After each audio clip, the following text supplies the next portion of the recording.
நம்ம நாட்டில் எந்த அசம்பாவிதம் நடந்தாலும் அதுக்கு முதல் பொறுப்பு இருக்க வேண்டியது ஆளும் அரசாங்கம் தான். ஏன்னா அவங்க தான் ஒரு விஷயத்தை அவங்கள்ட்ட அனுமதி வாங்க தான் செய்கிறாங்க. அனுமதி வாங்காமல் செய்யும்போது அதுக்கு எங்களுக்கு அதை பற்றி தெரியாதுன்னு சொல்லி கையை விரிக்கலாம். அவங்கள்ட்ட அனுமதி வாங்கி செய்யும்போது அதுக்கான முழு பொறுப்பையும் அவங்க தான் ஏற்றுக்கிட்டாகணும். என்ன காரணம் அப்படின்னா, ஒரு இடத்துல இத்தனை பேர் கூடுறாங்கன்னா அந்த இடம் எப்படியாப்பட்டது, அந்த இடத்துக்கு என்ன மாதிரியான பாதுகாப்பு கொடுக்கணுங்கிறத அவங்க பிளான் பண்ணணும். இது முதல் தவறு. ரெண்டாவது தவறு என்ன அப்படின்னா, நான் ஒரு நிகழ்ச்சி நடத்துகிறேன்னா அங்கே எத்தனை பேர் வருவாங்க, எப்படியாப்பட்ட ரசிகர்கள் வருவாங்க, அப்படி எல்லாமே அந்த நிர்வாகத்துக்கு தெரிஞ்சிருக்கணும். யார் அந்த நிகழ்ச்சி நடத்துகிறாங்களோ அவங்க சார்ந்த குழு அதை ஏன்னா முதல் வாட்டி இல்லை, இது 3ஆவது வாட்டி நடக்குது. அப்படிங்கும்போது அவங்களுக்கு ஏற்கனவே அனுபவங்கள் இருக்குது. அதன் மூலியமாக இவங்க போலீஸோடைய உதவிகள் இல்லைனாலும் இவங்க ப்ரைவேட்டாக இவங்க பவுன்சர்ஸ் அரேஞ்ச் பண்ணியிருக்கணும். இப்போ இன்றைக்கி எங்கே ஒரு ஃபங்க்ஷன் நடத்தினாலும் மக்களை கட்டுப்படுத்துறதுக்கு ப்ரைவேட்டாக அவங்க இண்டிவிஜுவலாக பவுன்சர்ஸ் அரேஞ்ச் பண்ணுறாங்க.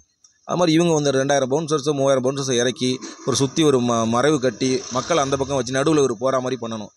விஜயை பொறுத்தவரைக்கும் எந்த இடத்துல வச்சாலுமே அவருக்கு இருக்கிற அந்த வேல்யூவுக்கு மக்கள் கூடி அருகில் தான் பார்க்கணும்னு நினைப்பாங்க. அப்போ ஏன் தாமதமாக வரணும் கரு இருக்குது? ஆமாம், தாமதம் தவறுன்னு வச்சுக்கலாம். ஏன்னா இப்போ இந்த மாதிரி இறப்பு சம்பவமே நடக்கலைனாலும் அந்த இடத்துல மக்கள் கிட்டத்தட்ட ஒரு 6 மணி நேரம் காக்கப்பட்டிருக்காங்கன்றது அதுவே தப்பு தான். ஏன்னா மக்களுக்கு தான் முன்னுரிமை கொடுக்கணும். அப்போ சரியான நேரத்தை தெரிவித்து சரியான நேரத்தில் வரணும். அதுவும் பெரிய குற்றம் தான் அது. ஏன்னா மக்கள் இறப்பை தவிர்த்து பார்த்தா கூட அவ்வளோ நேரம் வாட்டி உதைக்கிறதுக்கு இவருக்கு அந்த உரிமை கிடையாது. சரிங்களா? இவருடைய தேவைக்காக தான் மக்களை சந்திக்கிறார். அப்போ அந்த மக்கள் அந்த இடத்துல பலியாட ஆக்கக்கூடாது. அதனால் அதுவே முதல் தவறு தான். அதனால் மக்களை பொறுத்த வரைக்கும் அவங்க தான் கொஞ்சம் சில விஷயங்களை பாதுகாப்பாக இருக்கணும். மக்கள் மேலே பழி போட முடியாது. ஏன்னா அவங்க எப்பொழுதுமே தலைவனை மட்டுமே பார்த்துட்டு அப்படியே கண்ணை மூடிட்டு வர கூட்டம் தான் நம்ம தமிழ்நாட்டு மக்கள் எல்லாருமே. அப்படிங்கும்போது அவங்கள கையை காமிச்சு அவங்கள குற்றவாளி ஆக்கிட்டு அதுக்கப்புறம் நம்ம நிரபராதி ஆகக்கூடாது. இது என்னை பொறுத்த வரைக்கும் அந்த கூட்டம் நடத்தின தாவேக்காவுடைய அத்தனை பொறுப்பாளர்களும் அதே மாதிரி அரசாங்கம் ரெண்டுமே பொறுப்பு இருக்கணும். ஏன்னா இழந்தது உயிர். இதில் ஒரு ஆளை குற்றவாளியாக காட்டுறதுல ஒரு ஆளை நிரபராதி ஆகவே முடியாது. இதில் 2 பேருக்குமே அந்த முழு பங்கு இருக்குது. அதனால் இந்த சம்பவத்தில் 2 பேருமே குற்றவாளிகள் தான். நிர்வாகிகள் தலைமறைவுன்னு சொல்லிட்டு இல்லை, அவங்க எல்லாருமே என்னென்னா அவங்களுக்கான சரியான இன்ஸ்ட்ரக்ஷன் போய் சேரலை. அவங்களுடைய தனி விருப்பத்தை பேச முடியாது அவங்களால. அப்போ கட்சி தலைமையிலேருந்து என்ன பேசணும்னு அவங்களுக்கு அறிவிப்பு போய் சேர்ற வரைக்கும் அவங்க தலைமறைவாக இருக்கிறாங்க. இதை தான் பேசணும்னு சொல்லி தலைவருக்கே சரியாக தெரியாத பட்சத்தில் அது நிர்வாகிகளுக்கு எப்படி தெரியும்? அப்போ அவங்க அதை பற்றி பேசி டிஸ்கஸ் பண்ணி இதை தான் பேசணும், இப்படி தான் பேசணும், எல்லாருக்கும் அவங்க ஒரு வக்கீல் டீமை வச்சு முடிவு பண்ணிவிட்டு அதுக்கப்புறம் தான் அது சம்மந்தமாக பேச்சு அறிக்கை விடுறாங்க. இல்லை, அதான் சொல்கிறேன், 2 பேர் மேலேயும் தவறு இருக்குது. இதில் ஒருத்தவங்க நிரபராதி ஆக்கவே முடியாது. கண்டிப்பாக இது மக்கள் இது இல்லை, மக்களை நான் குற்றம் சொல்ல மாட்டேன் எப்போதுமே. இது அரசு அப்புறம் நடத்தின தாவேக்கா 2 பேரும் தவறு. ஏன்னா தாவேக்கா கூட்டத்துக்கு போயிருந்தாலும் அது இன்றைக்கி முதல்வர் ஸ்டாலினை தேர்ந்தெடுக்கப்பட்ட மக்கள் தான் அவங்களுக்கான முதல்வர் தான் இவர். அப்போ அவங்களுக்கான பாதுகாப்பை கொடுக்கறதுங்கிறது இவருடைய கட்டாயம்.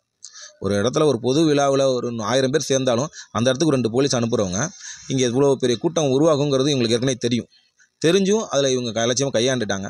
அதுக்கான தடுப்பு நடுவில் போகும்போது அந்த இடத்துல டிஸ்டர்ப் பண்ணாமல், இப்போ ஸ்டாலின் வரும்போது 2 பக்கம் தடுப்பு கட்டி மக்கள் அந்த பக்கம் தான் நிற்கணும், உள்ளார வரக்கூடாது, அப்படி தான் பண்ணுறாங்க. அது மாதிரி பண்ணுனா நிச்சயமாக இவ்வளோ பெரிய ஆபத்துகள் நடந்திருக்காது. அதை அரசாங்கம் செய்யாத பட்சத்தில் கட்சியாவது செஞ்சுருக்கணும். ஏன்னா விஜயை முதல் தடவை வரும்போது அவர் வாகனத்தில் ஏறி அவரை போய் தொடர்றதுக்கு முயன்றது, அப்போ அவருக்கு பாதிப்பு ஏற்படுதுன்னு சொல்லி அடுத்த கட்டமாக அவங்க இன்னும் கொஞ்சம் செக்யூரிட்டி அதிகப்படுத்திட்டு வந்தாங்க.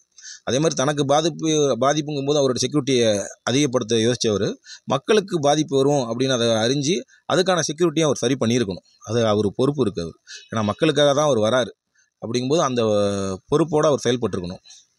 தலைவர் மேலே எந்த தவறும் இல்லைன்னு வீடியோவில் போட்டிருக்காரு. தலைவர் எந்த இதுவும் இல்லை அப்படின்னு சொல்கிறாரு. அவர் வீடியோ போட்டிருந்தாலும் அந்த இறப்புக்கான வருத்தம் தெரிவிக்கிறது அதெல்லாம் இல்லாமல் சிஎம் மேலே குற்றம் சுமத்துறாரு. இல்லை, இந்த இடத்துல மற்றவங்கள பழி சொல்லி அரசியல் நடத்துறது காலங்காலமாக நடக்கிற அரசியல்.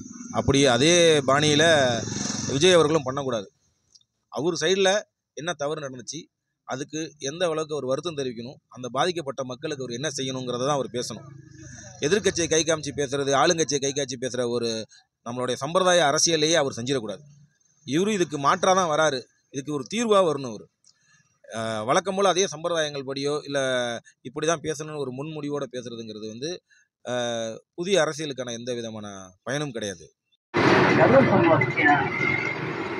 ஊர் சம்பவத்தை பற்றி வருத்தம் தான் தெரிவிச்சிருக்கோம். யார் மேலே தவறு? அவர் வந்து அரசாங்கத்தின் மேலே தான் தவறு இருக்கும்.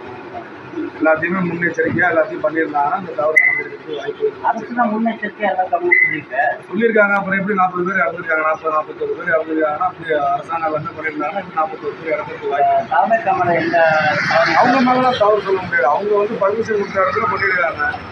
அப்படிங்கிறதுல அரசாங்கம் இப்போ இந்த ஆளுங்கட்சியில் என்ன பண்ணியிருக்காங்க அப்படிங்கிறத வந்து தான் நம்ம யோசிக்கணும். அவர் தாமதம் வாங்குறது தவறு இல்லையா? தாமதமாக வந்ததுன்னா அவர் இடையூறில் எவ்வளோ பிரச்சனைகள் இருக்குது. அவர் எங்கே சும்மா நேரடியாக விட்டுறாங்க, அவரை எங்கே வராங்கன்னு பொறுத்து வராங்க.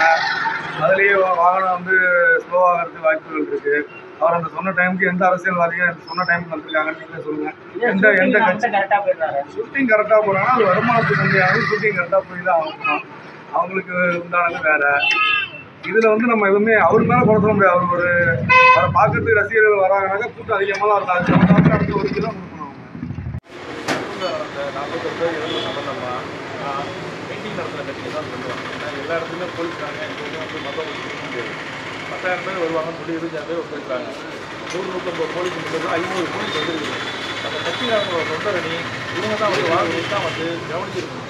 நடிகருங்கிற முறையில் சினிமா நடிகர் வந்தாலே எல்லாம் வந்து கூட்டம் வரதான் செய்யும். விஜய் வந்து உச்ச நட்சத்திரம்.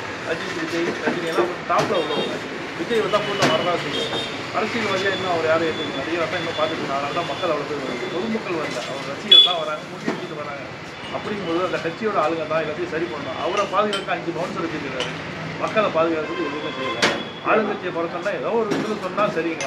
நம்ம எல்லாமே அவங்க செஞ்ச மாதிரி ஒரு கட்சி இது நடத்திட்டு மீட்டிங் நடத்திட்டு பொதுமக்களை பற்றி கவலைப்படாமல் 41 பேர் இறந்துருக்காங்கன்னு சொன்னோன்னே வர்றதுக்கு 8 மணி நேரம் லேட் பண்ணவர் கிளம்பி போகிறதுக்கு அரை மணி நேரத்தில் பனையூருக்கு போய் ஃப்ளைட் ஏறி தனி ஃப்ளைட்டில் ஏறி அவர் பாட்டு வீட்டுக்கு போயிட்டாரு.